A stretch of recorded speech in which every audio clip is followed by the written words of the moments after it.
Bienvenue dans cette nouvelle vidéo, je suis ravie de vous retrouver aujourd'hui pour une vidéo fleurs en papier. J'ai pas mal de projets en ce moment qui vont me demander quelques fleurs, donc je pense que je vous partagerai, si j'ai le temps, quelques vidéos pour faire des fleurs en papier, en tissu, en plusieurs matières, car j'aime travailler les matières. Voilà. Aujourd'hui, ce petit tuto, je le tiens de la chaîne CATT, C-A-T-T-T. Si je peux, je vous mettrai le lien en barre de description. C'est chez elle que j'ai trouvé ce tuto, que je me suis approprié et que j'ai fait en plusieurs dimensions, vous verrez. Je pars sur déjà pour vous montrer comment on procède pour faire ces petites fleurs sur un format avec donc une perforatrice qui fait des ronds d'un diamètre de 3,8 cm, ce qui nous donnera à l'arrivée une fleur qui fait environ 8 cm. Alors vous pouvez très bien utiliser un die si vous n'avez pas de perfo, mais vous verrez, ça demande un petit peu de temps, donc c'est vrai que la perfo c'est quand même beaucoup plus rapide pour faire une trentaine à peu près de disques de ronds. C'est à peu près ce que cette fleur va demander comme disque, une trentaine. Donc j'ai découpé, j'ai choisi mon papier. Vous verrez sur différentes fleurs. Je peux utiliser des chutes de papier que j'ai. Je peux utiliser également des fonds que je fais moi-même.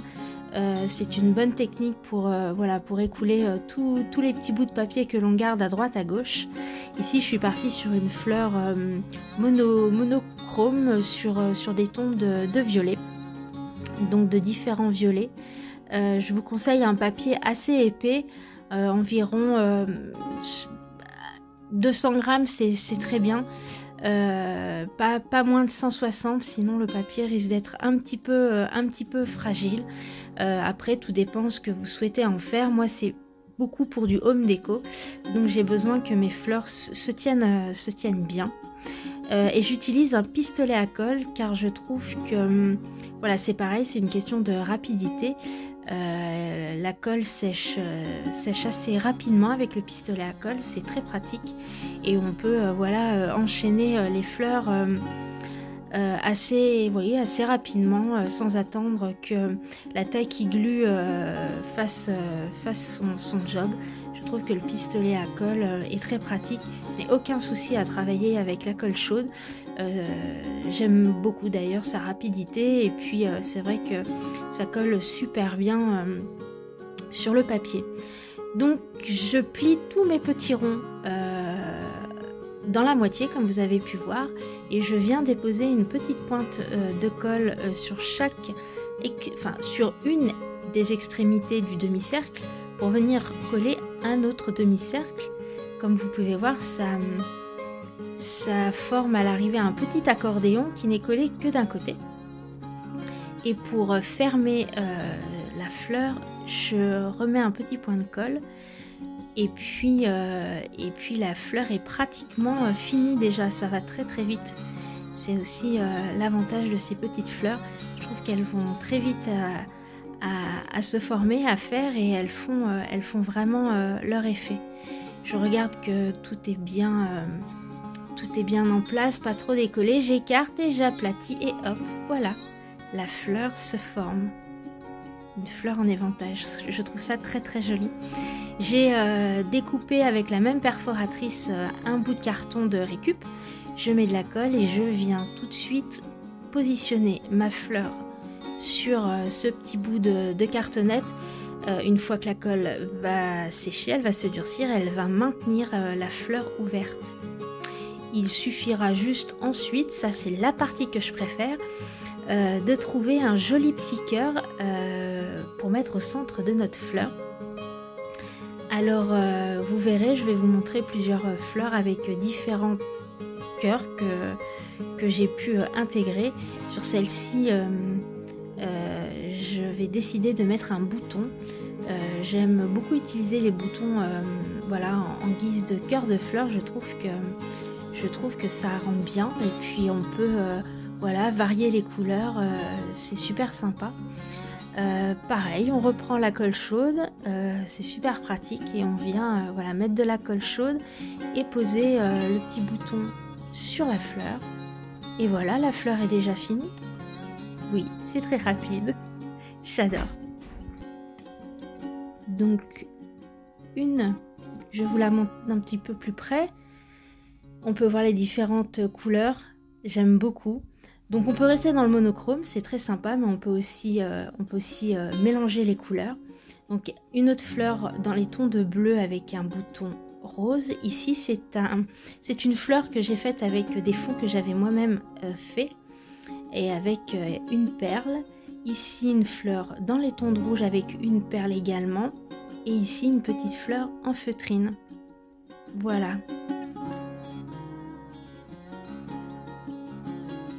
Ensuite, idem, des fonds que j'avais confectionnés, une fleur rose avec un petit pompon et une fleur en feutrine que j'ai moi-même confectionnée.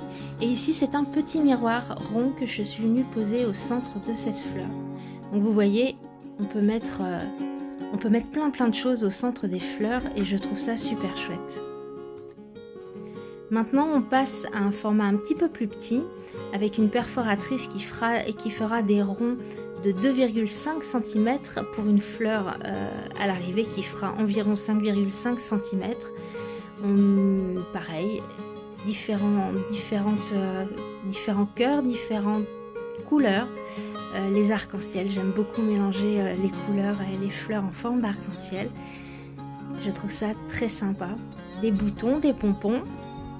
On peut même venir mettre un tout petit peu plus de colle chaude qui va durcir en séchant et on peut venir avec un feutre acrylique peindre le cœur, ça rend très très bien. Et puis 3 petites fleurs que j'ai faites avec cette petite perforatrice qui fait des ronds de 1,5 cm, donc c'est tout petit, c'est parfait pour une carte, et puis qui fera une fleur d'environ 4,5 cm. Et là les plus grosses. Une perforatrice qui fait des ronds de 9 cm et qui fera une fleur d'environ 19 cm. Donc celles-ci, elles iront dans mon home déco. J'ai mis à l'intérieur, au niveau du cœur, un pompon et j'ai même crocheté une petite fleur. Voilà. Et je trouve que le résultat est vraiment chouette. Je vous mets quelques vidéos, quelques exemples, pardon, en vidéo. Dites-moi si cette petite vidéo vous aura inspiré. J'ai eu beaucoup de plaisir à confectionner toutes ces petites fleurs et puis je vous en partagerai d'autres un petit peu plus tard. N'hésitez pas à me laisser un commentaire, à venir me suivre également sur Instagram si le cœur vous en dit, car je partage beaucoup sur ce réseau et c'est beaucoup plus simple pour moi de vous montrer au final ce que je fais avec tout ce que je peux créer de ci, de là. C'est vrai que je mets pas mal de photos sur Instagram, donc n'hésitez pas à venir sur Instagram pour me suivre. Merci beaucoup, prenez soin de vous et je vous dis à tout bientôt. Ciao.